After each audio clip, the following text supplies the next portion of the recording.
الحمد لله رب العالمين والصلاة والسلام على أشرف المرسلين سيدنا محمد وعلى آله وصحبه وسلم.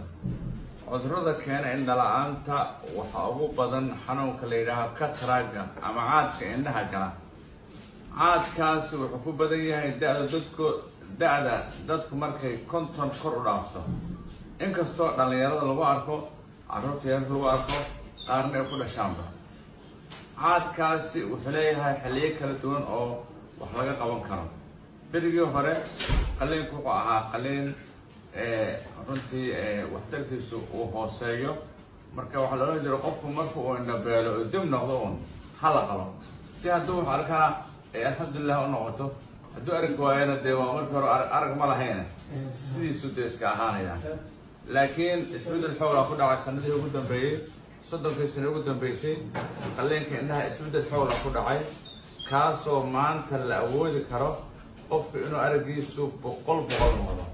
sida awgeed wadamada maanta horumaray badankoodu qofka aragiisu hadduu 95 noqdo ama 90 ma noqdo, waxa uu tagaa dhakhaatiirta waana laga qalaa caadka, laser baa laga qalaa aragiina si caadi u soo noqdaa oo ka wanaagsan sidii hore.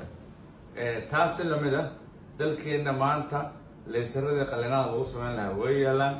dhowr nooc oo leysar ah oo indhaha laga qabtaa yaala, ka wax lagu qalo faakada la yidhaaha yaala, mid maaragtay argon laser baa yaala oo shabakada marka dhiig ku furmo oo macaanku waxyeeleeyo wax laga qabtaa yaala, iyaga laser baa yaala oo isna xoofka maaragtay la yidhaaha BCO-ga markuu samaysmo wax laga qabto. lasik baa yaala oo qudhaysa maaragtay dadka muraadaha qaata ee muraadaha kaga maaran doonaan.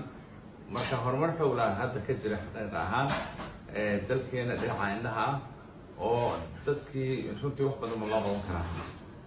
waxaana la isweydiin karaa qofka caadku marka uu cusub yahay miyaa qalliinku wanaagsan yahay mise marka qofku uu indhabeele uu dab noqdo caadku qalliinkiisu wanaagsan yahay.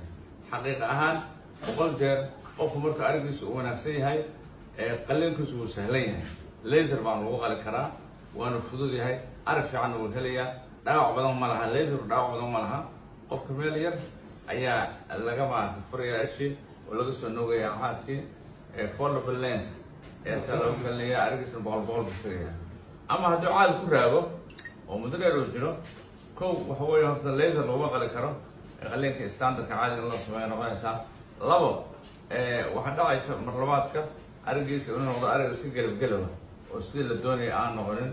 saddex waxa weeyaan caadku hadduu raago wuu weynaadaa, lensku markuu raago wuu weynaadaa, isla markaana meelihii biyuhu mareen buu xidhaa. marka waxay imaada xanuunka la yidhahdo glaucoma, secondary glaucoma ama la yidhahdo phacomorphic glaucoma.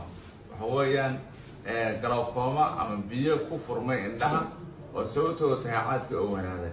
sida awgeed si arrimahaas oo dhan looga hortago, wax wanaagsan qofka intuu arigiisu wanaagsan yahay in caadka laga qaado oo caadka laga qalo. taas waxa weeyaan waa dardaaran ku saabsan dadka da'da ah inay waqti munaasaba caadkaa maaragtay iska kontroolaan, iska qaadan. waxaa kale jira xanuun kaloo isna khatara oo aan badan keena dalkeena aad ugu badan, waa xanuunka la yidhahdo glaucoma ama indhaha biyaha ku furma. biyahaasi waxa weeye qofku ma dareemayo, indhaha laba nooc biyo soo saaran, biyahan soo qabanaya ka imanaya waxay ka yimaadaan baalashka hoostooda, indhaha way maydhaan, darooladaasay galaan, kuwaas dhibaato ma laha. laakiin biyaha khatarta waxa weeye biyaha ishu gudaheeda ku jira oo markay bataan barasharka ishu badanayo, xididka dabka qaadaya dambe ayay kuwaas dilayaan. hadday taasi dhacdo qofka uu indhabeelo biyahaas ay dilaan, waxba lagama qaban karo. caad hadduu fuulo waa la qali karaa, ariga soo noqonaya, ama biyo hadday dilaan indhahaas ma soo noqon karaan. si awgeed qofku isma ogaan karo inuu biyoley inaanu ahayn, laakiin dhakhtarka u sheegi kara. waxaan biyahaas u bataan inta badan qofku markuu da'diisa 40 kor u dhaafto. sida awgeed dhakhaatiirtu waxay aad ugu talinayaan caalamka oo dhan qofka haddii da'diisa 40 ay kor u dhaafto inuu dhakhaatiirta indhaha la xiriiro sanadkii 1 mar ama 2 mar ama 2 sano 1 mar, marba xaaladiisu say tahay. dhakhtarka u tilmaami doona marka ugu horeyso arka oran doona haddii waxaad u baahan tahay jeekikaaga labaad ama ka dhigo 6 bilood ama sanad ama 2 sano ka dhigo, dhakhtarka u sheegi doona. laakiin at least haddaana qofku xitaa time badan haynin waa inuu 40 marku hadduu gaaro oo dhakhaatiirta la xiriira si loo hubiyo in xanuunka glaucoma khatarta uu soo socday in kale. waxa iyana muhiima in dadka maaragtay macaanka qaba ama sokorta qaba ee dhakhaatiirta indhaha la xiriiraan jeekan sameeyaan. qofku markuu macaanka 10 sano qabo waxaa dhici karta in shabakada uu dhiig ku furmo. dhiigga hadda waxba laga qabin waxba laga qaban jirin, laakiin si wanaagsan wax looga qabtaa. dawooyin baa jira ee badan lagu isticmaalaa jira, kuwaas lagu mudaa, kuwaas araggiisa iyo qofka soo celiya si wanaagsan oo soo celiya. maanta Kismaayo jooga waxaan shalay la kulmay gabadh daraatay ahayd. waxaan la kulmay gabadh da'deedu adigu dhowr konton jir tahay oo noogu timi Muqdisho iyadoo aan arag fiican lahayn. gabadha markaan baadhno waxaan ogaanay macaankii in shabakada aragga uu dhiig badan ku furay. caad ma lahayn idoo xidhan caadka laga qalo waanu shaqo waxaan ku nirayaa caad ma lahayd, laakiin dhiig badan baa kaaga furan shabakada aragga. waxaad u baahan tahay irbado lagu mudo, bisha mar baa lagu mudayaa ilaa 4-5 jeer in lagu mudo waad u baahan tahay. markaanu 3 jeer mudnay maasha Allah arag fiican bay soo celisay, araggeedu caado soo noqday. darad waxaan ku arkay waxaan la kulmay araggeedu 190 yahay. runtii aad baan ugu farxay, dhiiggii oo dhan oo ka baaba'ay meesha. marka dadka macaanka qaba qudhooda waxay u baahan yihiin checking inay sameeyaan sanadkii mar haddii la yidhaaho si loola socdo bal shabakadooda xaaladda ay ku sugan tahay. wax kale isna jira laser marka wax laga qaban kara dhiigga shabakada ku furma oo argan laser la yidhaaho, isna waddanka hadda uu yaallaa Muqdisho iyo Hargeysa uu yaallaa. wax kale isna runtii muhiima oon carruurta yaryar kula talinaynaa. waalidku ilmuhu markuu yaryahay soo korayo isma garan kara inuu araggiisu wanaagsan yahay inaan wanaagsanayn. sidaa awgeed ilmaha haddii araggiisu hooseeyo oo aan action laga qaadan wax laga qabanin markuu da'diisu ilaa 5 jir 6 jir ay tahay waxa dhaca karta hadhowta inaan wax laga qaban karin. waxa dhacda carruur badan oo araggooda hooseeyo oon is ogeyn, waalidka ogeyn, macallinka aan ogeyn. ilmahaas hadduu saa ku weynaado isagoo muraayadii munaasib ahayd qaadan waxa dhici karta inuu dhabeelo oo hadhowta markuu weynaado la yidhaahdo indhahaagii araggooda wuu hooseeyaa, waa 30% waa 40. cid kordhin kartaana ma jirto. ama haddii adigoo yaroo 6 jira muraayad lagu qori lahaa maanta aragga wuxuu noqon lahaa 100%. sidaa awgeed indhahaaga wuxuu noqdaan lazy eye, indho laysiya oo aan waxba ma taransanayn. sidaa awgeed waxaan kula talinaynaa waalidiinta in carruurtooda ay kontroolaan marka ay da'doodu gaaraan 6 jir ama 5 jir haddii la yidhaaho oo dhakhaatiirta ay la xiriirsiiyaan si loo hubiyo in cilladaasi ay jirto. dhalinyarada xaggooda waxaan kula talinaynaa maanta dhalinyarada anaga noo timaada dhakhaatiirta indhaha u timaada xanuunada ay qabaan 90% waxa weeyaan waa soo jeed iyo saamaley. soo jeed iyo saamaley indhaheennu iyo maskaxdeennu iyo jirhkeennu wuxuu u baahan yahay nasasho weynaan 8 saacadood sida la isku raacsan yahay. caalamka dhakhaatiirta isku raacsan yihiin qofka bini'aadamka wuxuu u baahan yahay 8 saac oo hurdo ah oo weliba habeenimo ah aan maalin ahayn. maalinta qofka naab yar hadduu qaato saacad duhurkii oo kale aad u wanaagsan tahay, refreshment oo ka helaya. ama habeenku waa inuu hurdo ku filan karaa oo xilli hore seexda. qofka hadduu xilli hore seexdo nashaad badan buu subaxii la soo toosiya, indhihiisna caafimaad badan bay helayaan.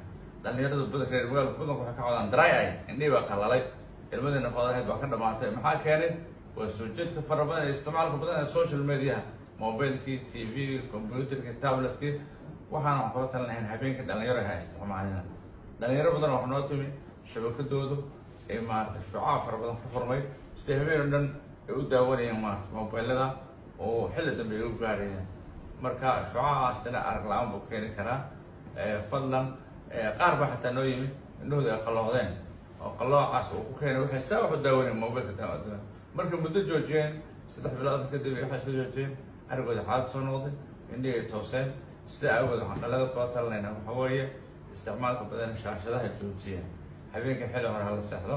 qofka waxaa la yidhaahdaa hadduu xilli hore seexdo oo xilli hore soo kaco wuxuu noqdaa qof xoolo badan oo caqli badan oo caafimaad badan. rasuulka calayhi salaatu wasalaam wuxuu u duceeyey qofka kalahaadda hore ayaa rasuulku u duceeyey. waqtiga arsaaqada la qaybiyo maanta shaqalaana waa ka cawanaysaan, waana habeenka dada soo jeedaan ay geli hore dhan hurdaysaan. taas waxa weeyaan nolosha way ka dhacaysaa.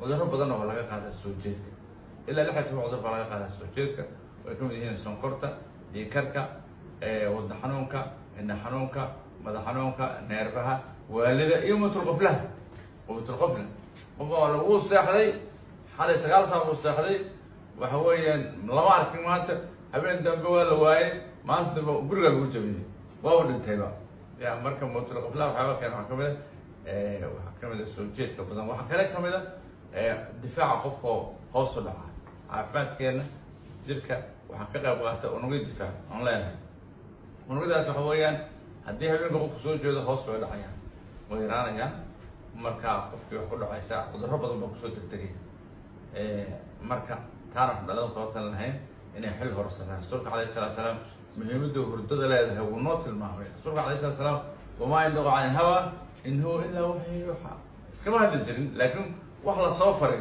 oo ummadaada u sheeg unbuu ku hadli jiray wax la soo faray muhiima oo la yidhi ummadaada u sheeg wuxuu rasuulka calayhi salaatu wasalaam wuxuu naga reebay cishaan kadib la soo jeedo cishaan kadib la soo jeeda faa'iido badan maaha wuxuu kale na faray rasuulka calayhi salaatu wasalaam wuxuu qaylo feena shaydaan la yaqaan qayloshada shaydaanka qayloshana waxaa qayloshada waxaa la eegayaa qofka isagoo duhurka dawadiisa oo kale hal saac seexda inta badan waxaan ku aragnay practically dadka duhurkii seexdaa in indha xanuunkooda uu ka yaryahay 100 jeer ka yaryahay kuwa aan seexanin oo qofkii markuu saaka soo kaco salaad subax ee uu casar joogo indhihii baa xanuunaya daray bay noqonayaan madax baa xanuunaya waxa weeye daal badan buu dareemaya irhaaq badan buu dareemaya ama qofka hadduu duhurkii seexdo waxa uu casarku soo kaco refreshment isagoo fresh soo toosiya wax badan qaban kara maaha marka taana waxaan kula talin lahayn dhalinyarada soo jeedka habeenkii hala joojiyo ilaahay khayrkeena na wajiyo